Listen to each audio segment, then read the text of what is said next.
धाराशिव जिल्ह्याच्या कळंब या प्रसिद्ध शहरातील एक सुप्रसिद्ध व्यक्तिमत्व म्हणजे अब्दुल माजिद काजी सर।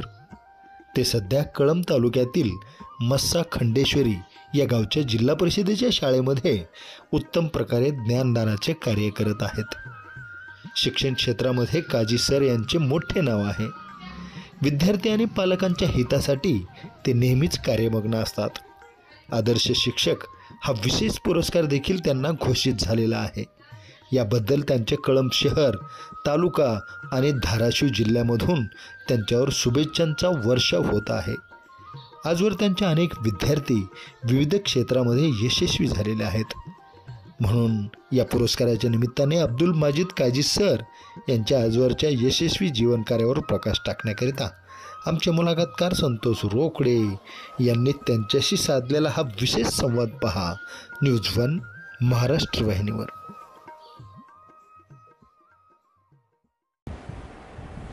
अग्निपंख ही कादंबरी जेव्हा आपण वाचतो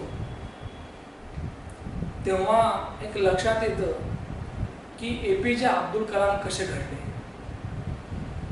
त्यांचं काम, त्यांचं कुटुंब आणि एकूणच ज्या ज्या लेकरांना वाटतं की आपण घडावं त्यांना एकदा तरी अग्निपंख वाचलंच पाहिजे। अगदी APJ अब्दुल कलामांना आदर्श मानून स्वतःचं आयुष्य सुरू केलं आणि आज पाहता पाहता या ठिकाणी शैक्षणिक क्षेत्रामध्ये एक नाव झालं। नाव उगाच होत नाही, त्यासाठी झिजावं लागतं, त्याग करावा लागतो, द्यावं लागतं आणि सतत देण्याची तळमळ असली पाहिजे। अर्थातच मी आज बोलतोय एका आदर्श टीचरबद्दल, आयडियल टीचरबद्दल, सन्माननीय काजी सर, ज्यांचा नुकताच या ठिकाणी आदर्श शिक्षक पुरस्कार त्यांना घोषित झालेला आहे, सन्मान होणार आहे। या पुरस्काराच्या अनुषंगाने सर्व स्तरातून पालक, विद्यार्थी, मित्र सगळ्यांकडनं कौतुकाचा वर्षाव होत आहे। सर, तुमचं अभिनंदन आणि खूप खूप अभिनंदन। मला एक सर विचारावं वाटतं की जेव्हा एखादा पुरस्कार आपल्याला घोषित होतो, त्यासाठी निवड होते, खरं तर अभिमानाची बाब असते, कारण आपण जे करतो त्याची कोणतरी दखल घेतली। मला एक विचारावं वाटतं की या पुरस्काराच्या अनुषंगाने सर तुमची काय प्रतिक्रिया, काय वाटते नेमकं? मी अब्दुल माजिद काजी जी प्रशाला मस्सा खंडेश्वरी येथे शिक्षक म्हणून काम करत आहे। सर, मला जो हा पुरस्कार मिळाला त्याबद्दल मी सर्वांचे आभार व्यक्त करतो, धन्यवाद व्यक्त करतो। आणि मला हा पुरस्कार मिळाला तर ही जन्मभूमीचे आमचे पत्रकार जे की कोणतंही माझ्या कोणावर माहिती न घेता स्वतः त्यांनी माझं कार्य बघून मला दिलं, त्याबद्दल मला खरंच खूप अभिमान वाटतो। काजी सर, निश्चितपणे तुमचं कार्य खूप मोठं आहे। इथल्या मंडळीने ते पाहिलं नाही का आणि त्यांना वाटलं की आता यावर्षी आपण काजी सरांना पुरस्कार दिला पाहिजे, त्यासाठी नाव त्यांनी घोषित केलं। एक विचारावं वाटतं की पुरस्कार जेव्हा आपल्याला मिळतो, त्यासाठी नाव आपलं घोषित होतं, तेव्हा निश्चितपणे आपल्याला आनंद होत असतो नाही का? तरी विचारावं वाटतं हा पुरस्कार आपण कोणाला समर्पित करू इच्छिता? हा पुरस्कार तर मी माझ्या आईलाही समर्पित करणार, कारण की त्या माऊलीनं परिस्थितीतून मला शिकवलं, शिक्षण दिलं। खूप आमचे वडील, मी 3री-4थीत असतानाच मयत झाले आणि आम्ही 8 भावंडामध्ये सर्वांना शिकवायचा त्याने प्रयत्न केला, त्याच्यातून मी शिकलो। माझे पाठीमागे काही भावंडे शिकले, त्रास झाला, परंतु खरंच त्या माऊलीची कृपा आहे की मी मेरे ख्याल से माँ क्या है तो माँ खुदा है, भगवान है, अल्लाह है, माँ सब कुछ है। कारण माँ नहीं तो कुछ नहीं, ठीक है? हमारा जो जहाँ है वो माँ है। मला असं वाटतं की जिथं मैं येतं ना तिथं माणूस संपलेला असतो, जिथं माँ येतं नाही, माँ थी इसलिए मैं यहाँ हूँ असं म्हणणारा मुलगा ग्रेट असतो। मला असं वाटतं की तुमच्या आईने तुम्हाला खूप चांगलं शिकवलं, घडवलं नाही का? आणि आज हा पुरस्कार देखील त्यांना आपण समर्पित करू इच्छितो। मला काजी सर विचारावं वाटतं इतकं, कारण तुम्ही अनेक रत्न घडवत आहेत, अनेक विद्यार्थी घडवत आहेत, पण तुम्हाला ज्या आईने, माने घडवलं त्या आईबद्दल काय भावना व्यक्त करा? कारण वडिलांच्या माघारी वडील गेल्यानंतर मुलांना घडवणं वाढवणं सोपं नसतं नाही. खूप कष्ट, म्हणजे परिस्थिती खूप भयानक होती त्या काळामध्ये. कारण त्या काळची त्यावेळेस अशा सुविधाही नव्हत्या शासनाच्या, की पुस्तकं, वर्ग, पोषण आहार असं काहीच नव्हतं. म्हणजे काही थोडंफार शेतीतून यायचं, त्याच्यावरच आमचं घर चालायचं. मग त्यावेळेस काळीच ज्वारी असायची आणि कधी शाळेत आम्ही डबा नेला नाही. पुस्तकं सुद्धा आम्ही सेकंड जुनेच विकत घ्यायचे आणि ते आणायला कष्ट करायला खूप आई शिक म्हणायची. किती त्याला वाटत होतं की बाबा आपला मुलगा शिकला वडिलांसारखा. वडील आमचे शिकलेले होते, परंतु ते लवकरच गेले. त्यामुळं आईला वाटायचं की आपले मुलं सर्व शिकावे वडिलांसारखं, असं वाटायचं. तिला पुढची नव्हती आयडिया, पण ते शिकावे असं इच्छा होती. वडिलांच्या मागे जे कष्ट घेतले आहे ते सांगायचं काय काय केलं. कष्ट केले म्हणजे आमच्या घरात समाजामध्ये आईला बाहेर निघता येत नाही अशी पद्धत, बोरखा पद्धती खूप झाली. आणि त्याच्यात आमचं काजी कुटुंब म्हणजे सर्वात जास्त बोरखा पद्धती. आणि त्याच्यातून मग एवढे मुलं मी म्हणजे त्यावेळेस चौथीला, माझं जास्तीत जास्त मोठी बहीण 10वीला होती त्या काळात. वडील त्या काळात 2 बहिणी आणि एवढं सर्व कुटुंब सांभाळायचं 8 मावण्याचं. शेतात तर त्या काळामध्ये तर खूप कमी यायचं. मग ते शेतात जाऊन बघायला सकाळी उठून बस नव्हत्या त्यावेळेस, गाड्या एवढ्या नव्हत्या. आमची जमीन त्या चौसाला रोट्याला होती. मग सकाळी इथून दूर आहे नाही. दूर आहे ना, इथून जवळपास 14 किलोमीटर आहे. सकाळी उठून पायी जायचं ते रानामध्ये. मग ते लोक नावं ठेवायचे, कोणी मदत करायला की नावं ठेवायचे. मग असं, पण ती आई घाबरायची नाही कुणाला म्हणजे भीती समाजाने इतके नाव ठेवले आईला आमच्या बाहेर. पण त्यांनी म्हणले नाही, मग काही म्हणू दे मला, तुम्ही शिका. आणि त्यानं ते बाहेर निघाले. गोटात समजा जमिनीचे वादविवाद झाले, पुढे गेल्यामुळे सर्व वादविवाद झाले. आई तुमच्या लढल्या. संघर्ष केला, भयानक संघर्ष.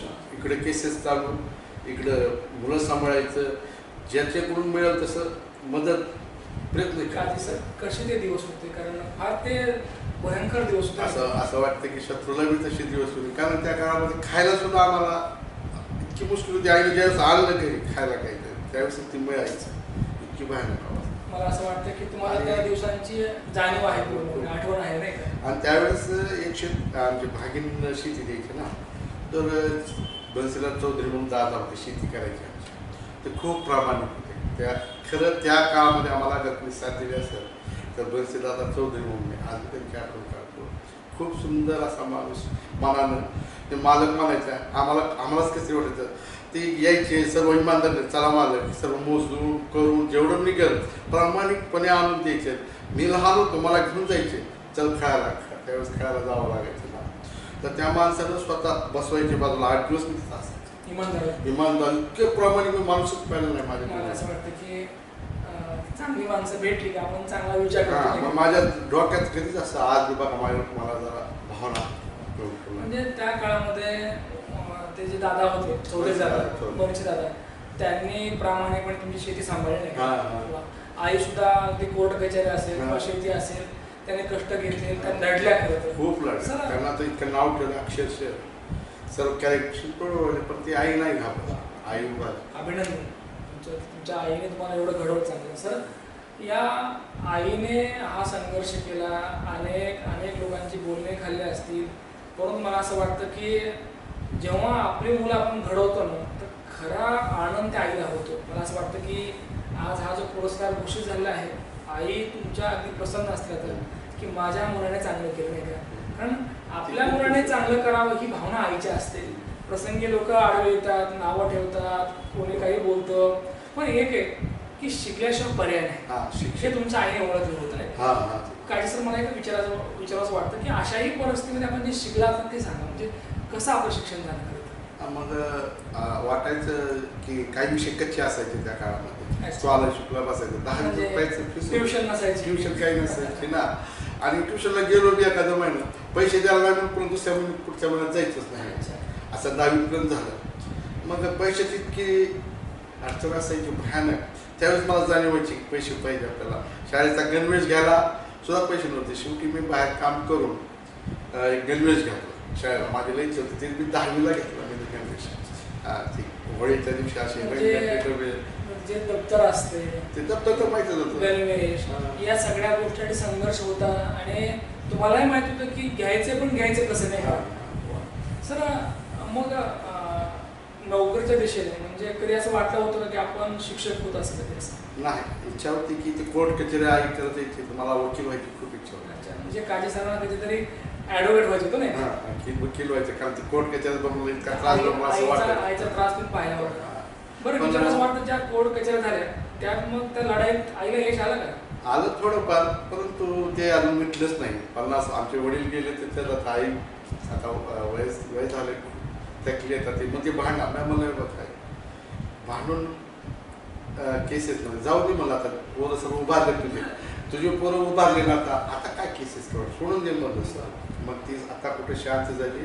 सर विचार असं वाटतं की तुम्हाला आता एक शिक्षक होऊन सुद्धा बरेच वर्ष आहे नाही का, 25 वर्ष जवळपास.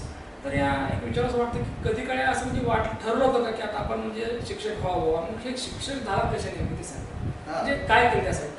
काय झालं नेमकं ते, मी त्यावेळेस कामं करायचे कुठलेही पडेल ते. अच्छा, पाव विकायचे. म्हणजे शिक्षक होण्यावर? हां, शिक्षक पाव विकायचे. मग बँकेचं ते पैसे पीक मी गोळा करायचो. मग तिथं आमच्या चुलत्याने D.Ed कॉलेज उघडलं. मग ते म्हणले अरे त्यावेळेस म्हणजे D.Ed, मला तर ते D.Edची संकल्पना मी त्यावेळेस शिक्षक म्हणून माहीत होतं. मग ते म्हणले D.Ed कर. मग ते गेलो मी शिकायला. तर त्यांची फीस भरली, आईनं पत्री विकून सर्व एका गावाची पत्री विकली. चुलता बी असला तरी काय जसे बरं, ते काकांचं D.Ed कॉलेज होतं हां, आणि तिथं D.Edला नंबर लागला नाही असं. सर एक D.Ed झाल्यापासून जी नोकरी आपण करतायत as a teacher, best role तुम्ही निभावला खरं तर. मला असं वाटतं की अल्लाह को जो पसंद है, खुदा को जो पसंद है, वही किरदार आप निभा रहे है ना. मला एक विचार असं वाटतं की आपण शिक्षक म्हणून जी भूमिका आजवर निभावली आहे, जे आपण टीचिंग केली आहे, जे आपण विद्यार्थी घडवले आहेत, ते सांगा सर. मग मी जॉईन झालो लोट्याला, नोकरी मिळाली मला. मग माझ्या लक्षात सोलापूरला काही वर्ष केली मी, पण तिथं काही जमलं नाही. मग मला आपल्या जिल्ह्यात जावं, जिल्ह्यात आलो, लोट्याला जॉईन झालो. मग ती मुलं बघताना मला माझं बापण आठवायचं. अच्छा, मग ती म्हणलं ही मुलं कशी घडवायची. आणि मग त्याच्यात ती खाजगी शाळेतली बी ही होती, स्पर्धा होती मुलांसाठी, गटासाठी. संघर्ष व्हायचे, मुलं सर्व जायची. मग आपल्या जिल्हा परिषद शाळेमध्ये जर संख्या वाढत असेल तर काय करावं लागेल? हां, मग असा विचार करून स्पर्धा परीक्षेचा मी मार्ग निवडला. थोडं थांबावं लागलं, मुलाकडे बघावं लागलं. मुलं येत नव्हती त्यावेळेस, कायदा नव्हता असं मारायचा करायचा. मी अक्षरशः मुलं त्या गल्ली गोळात फिरून ते पोर उचलून मारत आणायचे त्या काळामध्ये. आणि ते पोर आज मी मला खूप भेटतात आणि सर म्हणतात तुमच्यामुळे मी आज नोकरीला लागलो. काळजी गुरुजींना वाटायची की आपले लेकर आपले विद्यार्थी शिकले पाहिजे खूप. आणि मुलांना तो लढा नव्हता. मग मुलांना शाळेकडे आणायचं, ओढत आणायचं, शिकवायचं आणि त्यांना घडवायचं. आणि ते मला माझं बालपण वाटायचं की अरे आपली लई अवस्था होईल. मग हे मुलं, आणि ह्याला ट्युशन्स नाहीत ना, पैसा नाही त्यांच्याकडे, गरीब आहेत. ग्रामीण भागातले मुलं खूप गरीब असतात. एक माझ्यापेक्षा वाईट अवस्था तर ते बी तसेच आहे. मी जे बघितलं की मला वाटायचं हे आपणच, ह्यांना कुठं काय कळत नाही ना, पुढचे मार्ग माहीत नाही. मग घडवत गेलो त्यांना स्पर्धा परीक्षा. मग तिथं थोडं सुरुवात केली स्पर्धा परीक्षा. तिथं थोडं यश मिळालं. 25 मुलं तिथं त्या 2-4 वर्षामध्ये मी त्यावेळेस ते राज्य शिक्षा परिषद होती, त्यांची काही स्कॉलरशिप कमी होती, परंतु गुणवत्ता वाढली. मग शिक्षक चांगला आला म्हणून मुलांची संख्या वाढली आणि ती शाळा एकदम नावावर रूपाला येऊन शेवटी आता शाळा झाली. असं ते लॉट. सर नेहमीच वर्गामध्ये तुमची भूमिका, तुमचं प्रेझेंटेशन हे अगदी वाखाणण्याजोगं असतं. बऱ्याच वेळेला आमच्या एक लक्षात आलं की अगदी जर दारावरून जर कोणी चाललं म्हणजे वर्गाच्या, तर ते पण थांबतात की अरे सर काय नेमकं शिकवायचं नाही काय, इतकं एकरूप होतं. तर जे वर्गामध्ये जे शिकवणं असतं काळजी गुरुजींचं, ते कसं असतं, कुठले विषय शिकवता, कसं शिकवता, काय करता नेमकं? पहिली गोष्ट की शिक्षकांना मुलांना माझी भीती वाटते. कारण मी ज्या विषयात शिकवत होतो त्या काळामध्ये सर्व शिक्षकांची भीती वाटायची मला. भीती वाटायची, त्यामुळे काही विषय माझे कच्चे राहून गेले. कारण शिक्षक त्या काळामध्ये म्हणजे भीती वाटल्यामुळे शिकलोच नाही जर जास्त. मला पहिली गोष्ट म्हणजे की मुलांना आपली भीती वाटू, त्यांच्या मनाला भीती नको आहे, भीती नको आहे. त्याच्या जवळ येते आणि त्यांच्या मनातल्या काही शंका आहे, मला बोलते करते आणि मग शिकते. अगर मग ते जवळच आले नाही, मला विचारलंच नाही, तर मग ते शिकणारच नाही. त्यामुळे विद्यार्थी जवळ आले पाहिजे, ते आपल्याशी बोलले बोलले पाहिजे. पाहिजे, त्यांच्या बरं. शंका समाधान. तुम्ही एक मित्र म्हणून त्यांचा एक मार्गदर्शक म्हणून शिकवायला असतात, पण जे विषय शिकवतो ते कोणते कोणते आणि विषय कसे शिकवतो ते सांगा. आता कसं आम्ही प्राथमिक शिक्षण असल्यामुळे सर्वच विषय जवळपास All subjects. ऑल सब्जेक्ट येतात. बरं. कधी मग कधी कधी 5 ते 8 ला आलो 7 ला, तर तिथं पुन्हा विषयावर येतं, हिंदी, इंग्लिश, कधी गणित, कधी असं सर्व शिकवावंच लागायचं. म्हणजे ऑल विषय आमचे असं आदर्श गुरुजी काळजी सर हे सगळे विषय शिकवतात. हा, शिकवतात. पण तरी मला असं विचारायचं वाटतं की समजा तुम्हाला इंग्रजी शिकवायचं आहे किंवा गणित शिकवायचं आहे, तर काय नेमकं मेथड वापरतो?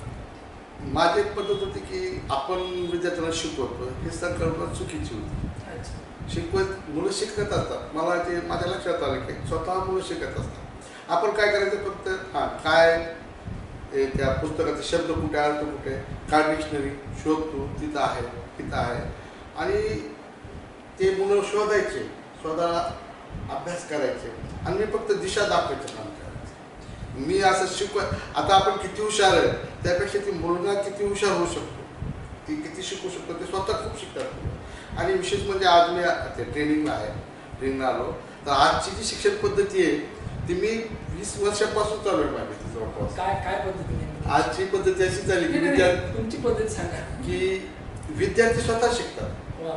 आपण शिकवायचं नसतं, हे कुणाला पटतच नव्हतं. ते स्वतः शिकायलाच नाही, शिकत असते स्वतः. त्यांना प्रवृत्त करायचं वातावरण. फक्त त्यांना प्रेम ना द्या, तुम्हाला पुढे काय व्हायचं येतं की नाही, बघ ना, शिक ना. सर विचारायचं वाटतं की बघ ना, शिकणं करणं तुला येत आहे हे म्हणणं ठीक आहे, पण काही विद्यार्थी काही केल्या सुरुवातीला काही दिवस काही महिने रिस्पॉन्स देत नाही का, तर या विद्यार्थ्याकरता काळजी झालं काय नेमकं फॉर्म्युला असतो? त्याच्या जवळ जायचं, बसायचं, त्याला जवळ येऊन बसायचं, त्याला रागवायचं नाही. बरं किती येते तुला, सर मला एवढंच करतो, तेवढंच कर बाबा. मग ती सुरुवात होती ना. अच्छा, म्हणजे त्याच्या कलाप्रमाणे घ्यायचं. त्याला किती जमतं, ते कसं लाजत असतं, घाबरत असतं, पोर वर्गात हसत असतं. मग मी पोराला सांगतो, जे हसला ना त्याने करून दाखवायचं, म्हणजे पोरांना हसता येतं पण शिकवता येतं. बऱ्याच वेळेला गुरुजींना राग येतो. तुम्हाला राग येतो का? राग येतो ना, परंतु कधी राग येतो, खोटं बोलायचं नाही. खोटं नाही बोलायचं. तुम्ही काही झालं तरी खरं बोलायचं. मला खोटं बोलायला खूप राग. शिकवण्या व्यतिरिक्त सर त्या विद्यार्थी स्पर्धा परीक्षेत टिकले पाहिजे, किंवा सांस्कृतिक असेल, क्रीडा असेल, यासाठी आपलं काय योगदान असतं? सांस्कृतिक कार्यक्रम, मग मुलांना आवड कशाची आहे, सांस्कृतिक कार्यक्रम, त्याच्यासाठी मग सांस्कृतिक कार्यक्रम बसले. मुलांना कधी कधी काय वाटतं, सर आम्हाला नाटक हे कधी कधी त्यांच्या कला मुलांना प्रेझेंट करायचं ना ते मुलं. मग म्हणायचं आपण सांस्कृतिक कार्यक्रम, मुलांना इतका उत्साह असतो सांस्कृतिक कार्यक्रमाचा, आणि ते पुढे आल्याचा. मग त्याच्यासाठी मग आपल्याला डान्स येत नसतं तर डान्स शिक्षक मी आणायचं, खेळ म्हणून घेऊन जायचं ते ग्रामीण भागात, आणि त्यांना शिकव बाबा डान्स. मुलं आनंदाने शिकवायचे, आणि इतके असे नाचायचे. इथले जे काही डान्स टीचर आहेत त्यांना घेऊन जायचे स्वतःच्या खर्चाने. ते डान्स कार्यक्रम घ्यायचा. मग लोक म्हणायचे आपलीच मुलं आहेत का, त्यामुळे हो. म्हणजे तुम्ही प्रसंगी वेळ प्रसंगी पैशाकडे न पाहता आपल्या लेकरांना, आपल्या विद्यार्थ्यांना काय जास्त चांगलं देता येईल यासाठी प्रयत्न करत नाही. सर आम्ही ऐकले की तुम्ही बऱ्याच वेळेला शाळा सुटल्यानंतर सुद्धा अगदी त्या विद्यार्थ्याचे मोफत क्लास घेता, म्हणजे शाळेचा वेळ संपल्यानंतर ते सांगा सर. असं काय होतंय, शाळेचा अभ्यासक्रम असतो आणि सर्व शिक्षकांना शिकवावं लागतं. 5 ते 8 तास असतो की स्पर्धा परीक्षा म्हणलं की विज्ञानाला वेगळा शिक्षक, गणिताला वेगळा शिक्षक, इंग्रजीला वेगळा शिक्षक, मग याचे तास असतात, त्यांना अभ्यासक्रम कम्प्लीट करायचं असतं. मग त्या काळामध्ये त्या वेळामध्ये आपल्याला शिकवताच येत नाही. मग स्पर्धा परीक्षा म्हणले की याला जास्त वेळ लागतो, खूप सराव लागतो. सरावाशिवाय ही मुलं शिकत, जास्तीत जास्त सराव, प्रॅक्टिस मेक्स मॅन परफेक्ट.